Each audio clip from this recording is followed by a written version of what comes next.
Hello, hello. How's everybody doing? Let me just get this chat pulled up for when people come in. I did not promote this, so we might not get any people. Oh, wait. Chat pulled up for when people come in.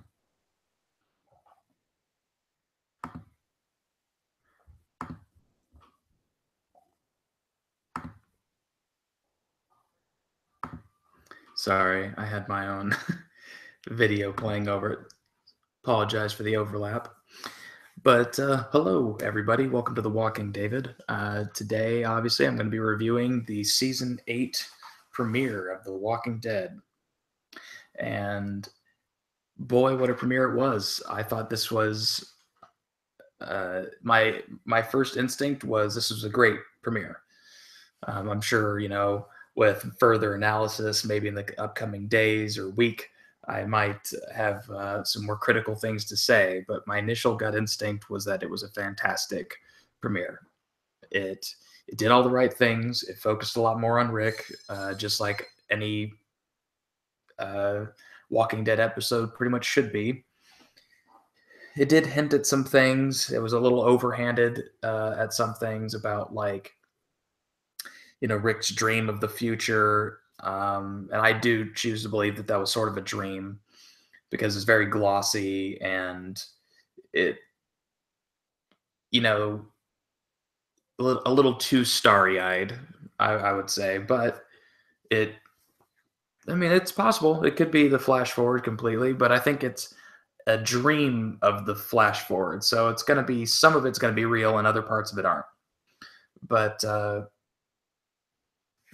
overall, I thought the plan that they had was really great. I thought each character served a great purpose, except for Tara. She hasn't served a purpose. Uh, oh, and I titled this episode wrong. I just realized I titled it wrong. But I titled it the Walking Dead Season 8 Review Preview instead of the Premiere Review. Stupid ADD. But I yeah, everybody had a great purpose. Everybody did a great job. Norman Reedus was badass in this, shooting all the tanks of, I guess, gasoline or whatever it was, grenades, uh, to help them explode. I thought the action was great in this. The plan was great. I thought even Gabriel was good. I hate Gregory in the show, not the actor. I think the actor does a good job of portraying kind of an smarmy asshole, but it was just hard to stand him at times. And I was like yelling at the television when Gabriel went to go save him. I'm like, oh, you were so close to being a badass this episode. Like you've come so far, and then you just had a huge setback. You know, and my biggest question uh, for people watching this is where were all the people in the sanctuary? Like we saw Negan, we saw his henchmen, and he kept referring to people inside. Now, I don't know if he literally came out of the sanctuary with those 5 people to distract Rick's group, and a lot of his people got away and went somewhere else, because that could be possible, which is why he was so cocky and confident. Um,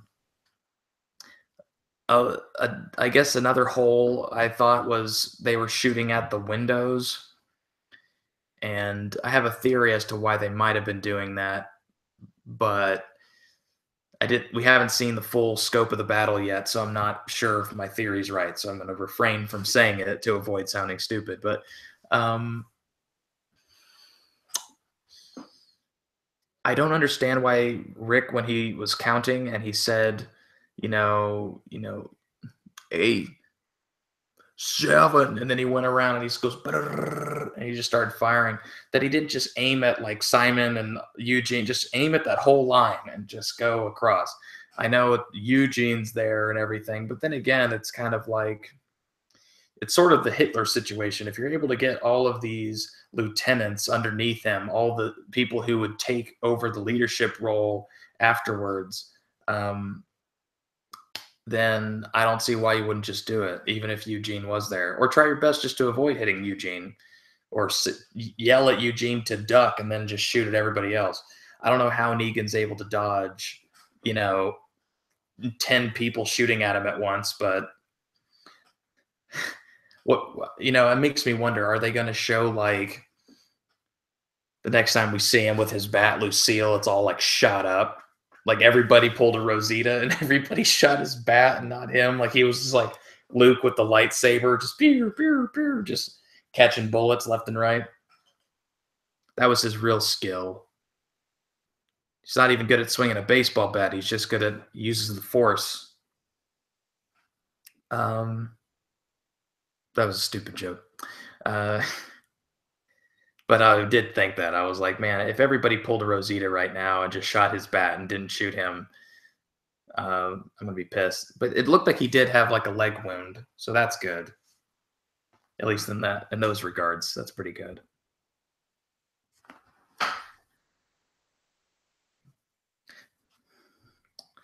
What's up, Icy Spicy? How are you doing? What were your thoughts on the premiere, The Walking Dead season 8 premiere? Tell me what your thoughts were. I'd love to hear it. Icy Spicy, you do it now. You do it now.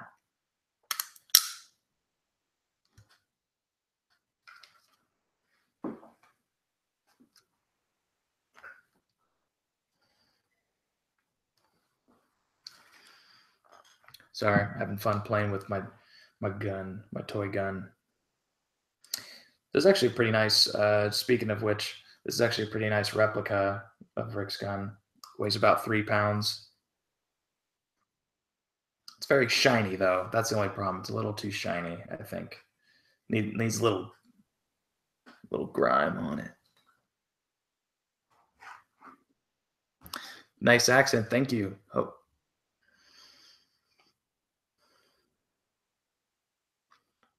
Well, overall, I think if I was rating this episode on a scale of 1 to 10, I'd probably put it, I'd say at a really solid 8.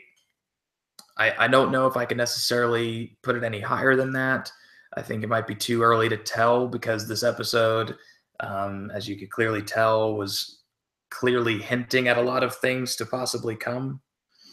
And when they do that, the only time you can really give the episode a 100% solid answer as far as your rating of it is when you see those things come to fruition and they play out.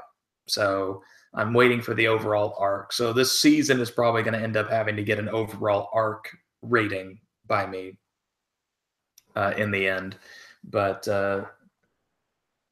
yeah.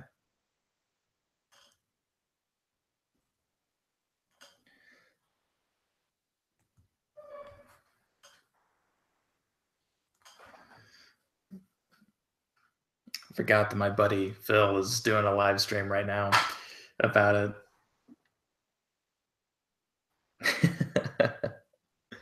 All the people who are going to watch me are going to watch him. So soon we'll all need to get over there. But yeah, I was really pleased. I thought it was a very exciting premiere, and I really hope that if they do the old man Rick kind of thing, long beard and the short hair on top, I'm hoping that they are going to actually just trim his beard in real life to where because he can grow a beard like that. And I think they must have just shot it out of order, so they had to put on this really shitty fake looking beard. But that kind of drives me nuts when I see that because I'm like, God, you had all this money to do zombie makeup and you skimped on Rick's beard. I would have just had one less zombie in your horde and just paid for an awesome beard attachment. Uh, give your makeup people something to work with here. But yeah, Maggie was great as well. I will say this. I hope at some point this season that King Ezekiel kind of drops his act like he did with Carol. Like maybe after all this is said and done. Sorry, I got a little bit of lag going on here. I can tell when I'm moving around. But I hope that hold on, he drops his act because it's a little cheesy. I really enjoyed the scene when he dropped his act, like his accent and this, character of King Ezekiel, uh, and he was just Ezekiel and he was just talking to Carol. I thought that was a great uh, scene as far as like developing his character and making you really understand where he came from because he literally tells you where he came from. And I don't know, I just like that stuff, and it wasn't too ham-fisted to where it was like, uh, like, oh, you want to know my whole life story? Well, let me tell you. It was more like, listen, I can see that you don't buy into my bullshit that you see through the facade. And since you do, I'm going to be real with you for a second here and tell you how like scared shitless I am or what my goals are and the reason that I do this act. And I thought that that was well done. But like in last year's season 7 finale, when he came up and he's like, Alexandria will not fall, not on this day, or whatever. I was just like this doesn't fit. It just doesn't fit right now. Having a guy talking all medieval like that in the middle of a battle, it's like you're still acting when your life depends on it. Man, talk about a method actor. I mean, like, so you're still pretending to be a king while you're getting shot at and your tiger's biting people's faces. That is commitment. Ezekiel is a committed actor.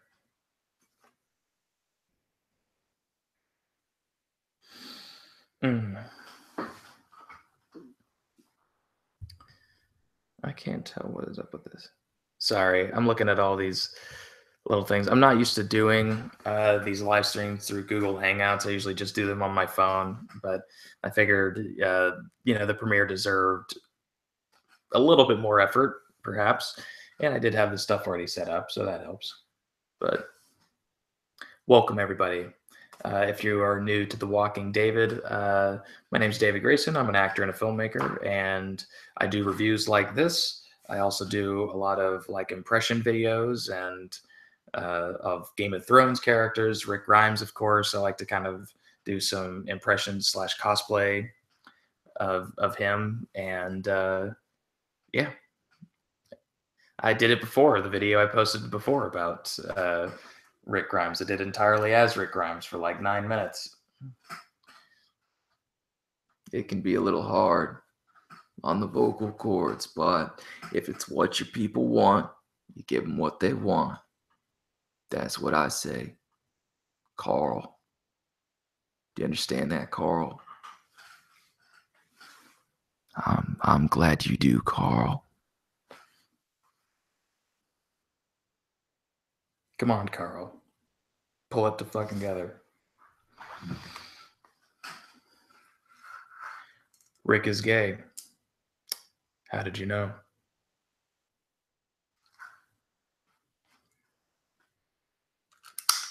Ragnar. You Viking lover. You motherfucker. Finally got some people coming in. That's good.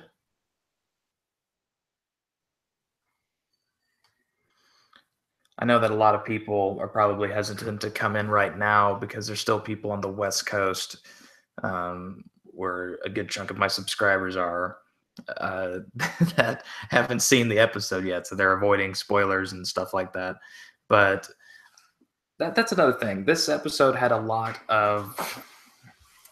were a lot of leaks as far as like teasers, like what the teasers showed of this first episode. They even released like the first 3 minutes of the episode, and that's nice and all. I don't mind if AMC releases, the first 3 minutes.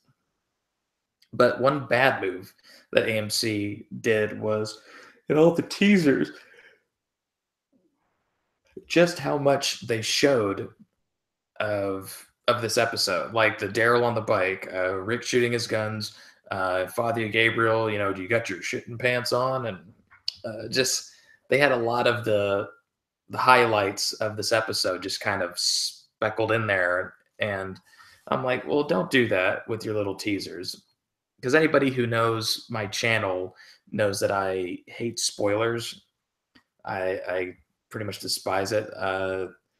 Because what's the fucking point? It's like, what's the point in watching your show if you're just going to spoil it in the previews or ruin it by showing the talked about scene? Like they do that all the time with Fear the Walking Dead, and I think it's just an atrocious method of promoting.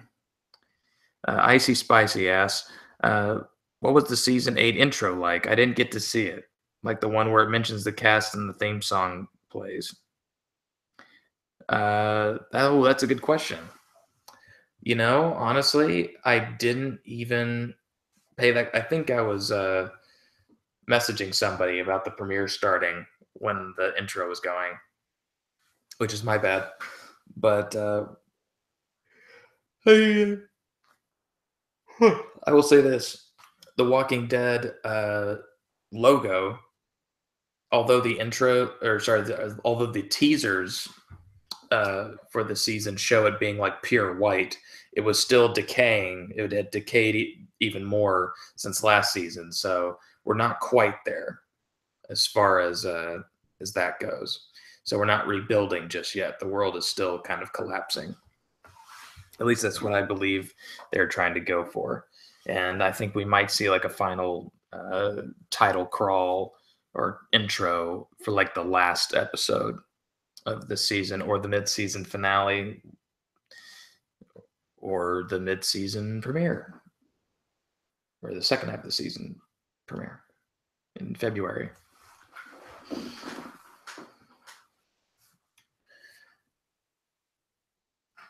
I really don't get how Negan could dodge all those attacks. It does bother me. It bothers me verily.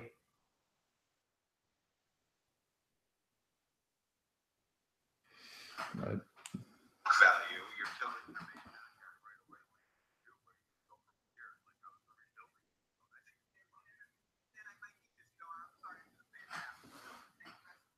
just wanted to message him, tell him I have a good stream.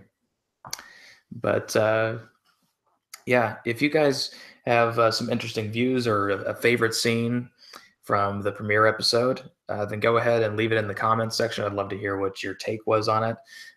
If there is a storyline that you're hoping to see play out, or a certain character arc that you're hoping to play out, just let me know, because I know that I do. I have certain things that I want. I want this season to focus on making Carl a more likable character and making him more of a man, and it seems like they're trying.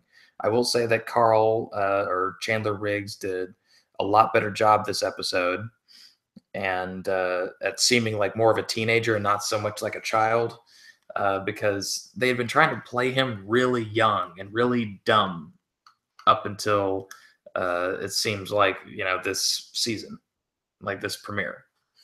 And I don't want that to continue for him, because there's no reason for him to be that way. With his dad being as um, intelligent and well spoken and methodical as he is, to have a son that is picking up none of it, it just doesn't make sense. Especially when you have to learn it from somebody. You don't just get these skills of survival just cuz, you know. And they did have a nice little bonding moment in the episode, and that was really nice. Uh, yeah, it was just a really solid episode, really solid. And I don't know if I can give it a much more praise than that. It wasn't perfect. The time jumping stuff can be jarring at times, but whomever is, uh, thanks, Damn Thunder. Uh, whoever likes to edit the or likes to whoever's paid to edit The Walking Dead has a very specific style, and I don't know if it's like Greg Nicotero or Scott Gimple or just the editor is having fun with it. If they're kind of throwing in ideas and they're saying like, "Oh, we'll show this and then we'll cut that, and we'll have these, my mercy, you know, overpowered my wrath," and like random little clips and out of sequence. I don't know what that's about. I don't know if that's just to get you to be on the edge of your seat and not sure exactly where you are, to where you have more questions than answers at this point, but we will see. Um, but like I was saying, and I've said it a few times in this little short stream, it was a great episode, and I look forward to the next one. I think it's going to be a really good season. Um, um, this was the kind of episode that The Walking Dead is needed. This is this episode alone was way better than I feel any of the episodes from season 7, and that's a pretty big compliment. I mean, to for this one episode to be better than all the 16 prior to it, I mean, I think that's saying something. So, good on you, AMC. Good on you, Walking Dead. Andrew Lincoln, you're the shit. Norman Reedus, you're the man. Uh, Melissa McBride, I love you. And yeah, everybody did great. And Morgan was badass again. Morgan was actually stabbing fuckers with a stick. Wasn't fucking around. That's what we want. We want Morgan with a sharpened stick. Fuck these people who like the Aikido nonsense. That's terrible. It's a terrible thing. I think he's way more interesting when he's a badass. Um, sharpened bow staff, totally a threat, unhinged. Yes, that's what we need. And that's what we got. But I think that's all I really got for now. Until I think of something else, or I'd see you guys later this week. I'm David Grayson. This is The Walking Dead, and have a great night, everybody.